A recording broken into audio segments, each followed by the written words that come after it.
السلام عليكم. النهارده معاكم كابتن هاني ادمن جيم ايجيبت. اتكلمنا الحلقه اللي فاتت عن موقف حصل معانا، ان بعت لنا رساله والراجل كان طالب العون. المره دي الموضوع ابتدى يكبر مننا واحده واحده، وهنبتدي نساعد على مستوى اكبر. احنا كنا الصفحه مفوكس قوي على او مركزين قوي على ان احنا الشباب تنزل الجيم وي وي وي وي. طب على فكره في حاجه احنا ما كناش مركزين عليها، عايزين نبتدي نركز عليها، وانا عايز دعمكم انتوا شخصيا معايا. زي ما دايما بتبعتوا لنا رسائل وتقولوا لنا انا عايز نظام غذائي، او انا عايز نظام للتمرين، او عايز يعني مساعده منك كاي نوع من المساعده. المره دي بقى جيم ايجيبت طالبه منك انت شخصيا مساعده. النهارده جالي رساله، هي انا مش هقدر اقول الاسم الشخص اللي باعتها، بس الرساله بتقول: كابتن انا طالب مساعدتك ان انا عايز ابدا الجيم، ومضمون الرساله ان هو عنده مشكله في ادمان المخدرات، فعايز يوقف ادمان وعايز يروح للجيم. الشباب كلها احنا بنزقها يلا نروح الجيم يلا نروح الجيم، بس شباب زي دي اللي اتعودت على السيجاره او اتعودت على اي نوع من المكيفات بيبقى صعب عليهم جدا ان هم يسيبوا ده ويروحوا لده. فانا طالب النهارده من كل الناس، عايزين تاج، عايزين شير على اوسع النطاق، عايزين كومنتات ايجابيه للشخص اللي باعت الرساله. مش هينفع نقول اسمه، بس انا عايز اشوف الايجابيه فيكم عشان الناس محتاجه الموضوع ده. انا حبيت اصور الحلقه دي النهارده، وطبعا يعني مش بعمل الموضوع ده لمجرد ان الشهرة او الحاجات دي. احنا المرة دي بنعمل الحلقة دي فعلا للمساعدة. هو صاحبنا ده اوفر ويت، عنده وزن زيادة، فعايز يخسس وزنه، وفي نفس الوقت محتاج دعم عشان يقدر يخسس وزنه. انت مش هينفع تقول له روح اعمل كارديو، مش هينفع تقول له روح شيل حديد مباشرة، لان الموضوع هيبقى تقيل عليه. وهو اوريدي اصلا بعت لي في الرسالة قال لي ان هو راح الجيم اوريدي، وكان الموضوع بالنسبة له مش حلو، كانت تجربة أليمة لسبب ان هو فعلا راح هناك ومش قادر يشيل، مش قادر يعمل اي حاجة، والناس حواليه بتبص له ان هو يعني حجمه كبير، هو وزنه 88 كيلو تقريبا، فالناس بصله على اساس ان هو حجمه كبير فيقدر يشيل اوزان، وهو فعلا مش قادر، بس هم ما يعرفوش السبب ان هو عنده مشكلة مع الادمان. هنعمل حاجات تقيلة في التمارين، هنعمل حاجات خفيفة وبسيطة جدا، وندي له شويه نصايح عشان يقدر يكمل مشواره ويقدر يشوف هو يقدر يعمل ايه. اولا يا جماعه انا مش اخصائي للادمان، ماليش علاقه بالموضوع خالص وما درستوش، انا مجرد اني مدرب شخصي. والمدرب في الدراسه بتاعتنا واحنا يعني بندرس التدريب الشخصي، كانوا بيعلمونا ازاي تأدبت اللي قدامك، يعني اللي هو ازاي تجذب اللي قدامك انه يقدر يعمل اللي انت عايزه يعمله. مش متخصص في الادمان، وكل اللي في دماغي او كل اللي انا اقدر اعمله ان انا اساعده ازاي يقدر يروح الجيم ويبتدي يحقق الحلم اللي هو عايز يعمله. احنا في جيم ايجيبت دايما هدفنا ان احنا نحقق حلمك انت ايا كنت. لو حد عنده مشكله، اما بيحدد المشكله نفسها الموضوع بيبقى سهل، ما بيبقاش صعب. لكن ان انت ما بتبقاش واخد بالك من المشكله، لو انت واخد بالك ان انت مش مدمن وتقدر تقول ان انا بطل مثلا الادمان في اي لحظه وانا اقوى من الادمان وكده، دي في حد ذاتها انت بتهرب من الموضوع، بتحاول اللي هو يعني انت بتداري على المشكله نفسها. رقم واحد بالنسبه للادمان، لازم تبعد عن اصحاب السوء، تبتدي تقرب من اهلك اكتر، لازم تبتدي تقرب من اصحابك اللي ما بيتعاملوش بالحاجات دي او ما بيشربوش المخدرات، لازم تقرب منهم. شوف ناس بتروح الجيم، روح معاهم. الموضوع في الاول هيبقى صعب ليك وليهم، انا فاهم، لسبب ان دي ناس مرتاده للجيم، بتروح الجيم على طول بتتمرن، فانت بالنسبه لهم جديد فمش قادر تعمل حاجه، فالموضوع بالنسبه لهم تقيل، وفي نفس الوقت بيبقى بالنسبه لك انت كمان تقيل ان انت يعني مستجد ومش قادر تواكب الموقف معاهم. خلي دايما في دماغك نقطه مهمه جدا، انت راجل بتروح الجيم، انت راجل صحي، انت راجل كويس، هتتجوز وهتجيب اولاد.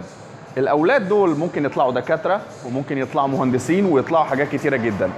المدمن ده انت لو ما خدتش بالك منه، لما هيتجوز هيجيب اولاد، والاولاد دي هتبقى في يوم من الايام تجار مخدرات، هيبيعوا لاولادك المهندسين الدكاتره وهيدمروا لهم مستقبلهم.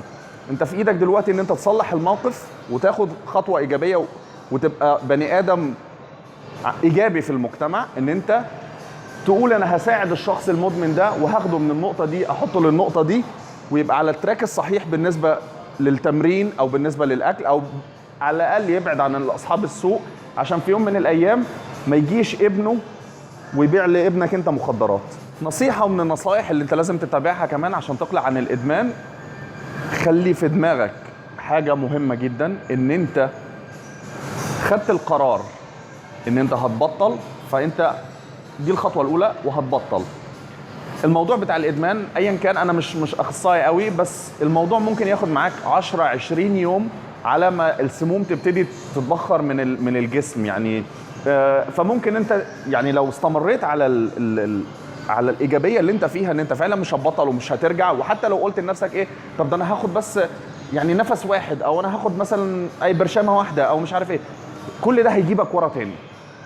فخليك دايما في الامام وخليك متقدم. انت خدت القرار، خليك قد القرار، عشان انت راجل محترم، والمسج بتاعتك اللي انت بعتها لي دي مش هتبقى لي انا بس ومش ليك انت بس، دي هتبقى لكل الناس اللي هتشوف الفيديو ده. في رياضات كتيره جدا انت ممكن تبتدي تتبعها، بس عشان ابقى صريح معاك، رياضه كمال الاجسام او الحديد عامه او الجيم عامه زي ما بيتقال عليه، هو اكتر حاجه هتاخد منك وقت كتير، لسبب ان انت بتبقى محتاج تجهز قبل ما تيجي للتمرين، وبعد ما بتروح من التمرين، وفي وسط التمرين، وبتتابع مع مدرب بتاعك، او بتبتدي تتكلم مع اصحابك، احنا النهارده اتمرنا جامد، طب بكره هنتمرن ايه، طب بكره عملنا ايه، بتبتدي تفكر في الاكل بتاعك، اكل ايه وما اكلش ايه. فالموضوع بيبقى كبير جدا، بتبقى دوامه. الجيم ده دوامه، انت لو دخلت فيه مش هتخلص، هتبقى اكتر من الادمان. فعشان كده انا بقول لك بجد من قلبي، الجيم هو رقم واحد، واسلوبك الجديد عشان تسيب ده وتيجي ده. تعالى دلوقتي انا هقول لك انت بالظبط تعمل ايه عشان خاطر تخس، عشان خاطر انا عارف ان انت عايز تخس. 88 كيلو دول لازم ينزلوا، بس انا مش هقول لك تروح تعمل كارديو، ومش هقول لك ان انت لازم تروح تشيل حديد جامد وتعمل وتعمل وتعمل. احنا هنبدا بحاجات بسيطه، ومش عايز حد يكتب حاجات الكومنتات او التعليقات، مش عايز حد يكتب حاجات سلبيه، اكتبوا حاجات ايجابيه. احنا عايزين ندعم الموقف. انا هوري له بعض التمارين وهقول له ازاي يضاعف التمارين دي، يعليها عشان يقدر يخس. خلينا النهارده نشوف نقدر نعمل كارديو بسيط ازاي بالنسبه لاول يوم ليك في الجيم. انت رايح الجيم، فمش عايز تبقى انا مش عايز المجهود يبقى عليك جامد، عشان اللي انت كتبته لي في الرساله هيحصل لك تاني، اللي هو انت هتحس ان انت ما عملتش حاجه وهتحبط ومش هتروح تاني. في اي جيم هتجيب البورد ده عادي يعني، مش اعتقد ان في مصر في البوردات دي موجوده يعني، او لو مش موجوده صندوق خشب صغير يعني تقدر تعمله، او صاحب الجيم يقدر يعمله، مش قضيه يعني. عايزك تيجي تطلع، تحط رجل وتطلع بالتانيه وتنزل،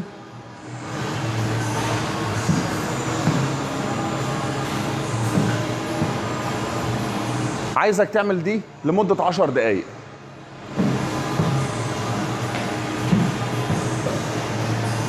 انت طبعا الجيم كله بيتفرج عليك، انت مش في دماغك، انت عندك هدف وعايز تعمله عشان تعلي البورد فوق. ناخد من هنا 4 وهنا 4،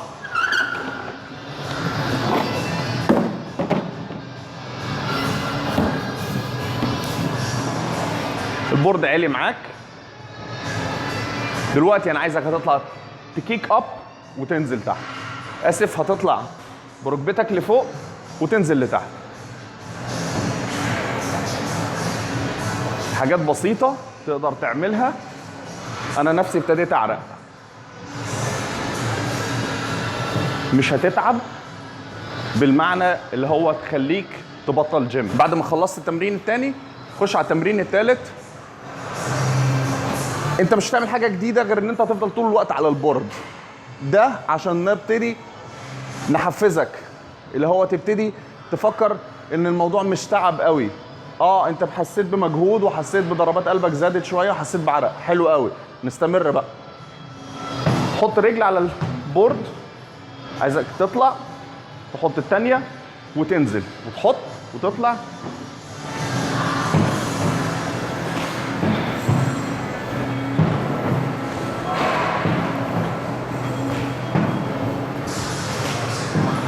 وده كمان 10 دقايق. هنعلي المستوى شويه عشان يبقى عندنا فيه شويه نسبه حرق اعلى. فدلوقتي انت كنت بتعمل كده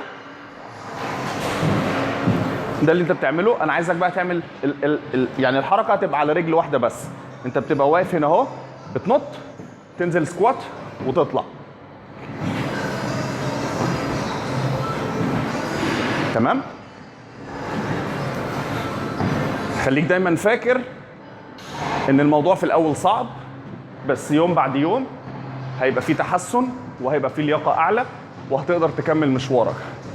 زي دلوقتي انا بعمله خفيف، بس لو انا عايز اعمله اصعب ان انا هعمل كده وانزل لتحت خالص وانط، وانزل لتحت خالص وانط. دي مراحل، بس انا مش عايزك تخش المراحل دي دلوقتي. فاكر الحركه اللي احنا عملناها في البدايه خالص اللي هو انت بتطلع وتنزل؟ دلوقتي انت هتعمل تاتش بس، هتلمس البورد بس.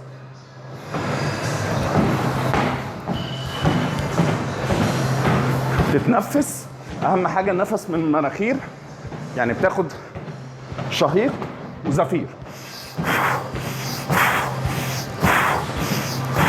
تمرين تاني يخليني احرك منطقه البطن مع الارداف، وفي نفس الوقت الدراعات من بره كمان هيبقى متحمل عليها، فلو عليها دهون هتبتدي تتحرق. على البورد برضو هتحط ايديك الاثنين ورجليك ورا، رجل قدام هتيجي والرجل الثانيه وترجع.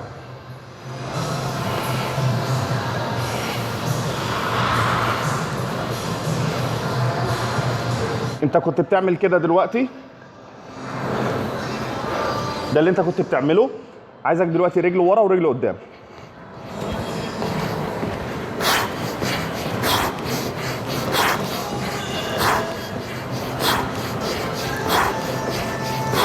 زي ما انت شفت التمارين، انا بالنسبه لي انا بتمرن بقالي فتره كبيره وعرقت وضربات قلبي زادت، فالموضوع بالنسبه لك هيبقى حلو. ما تستسهلش، ده مش سهل، ده صعب جدا وهيحرق لك نسبه فات عاليه جدا.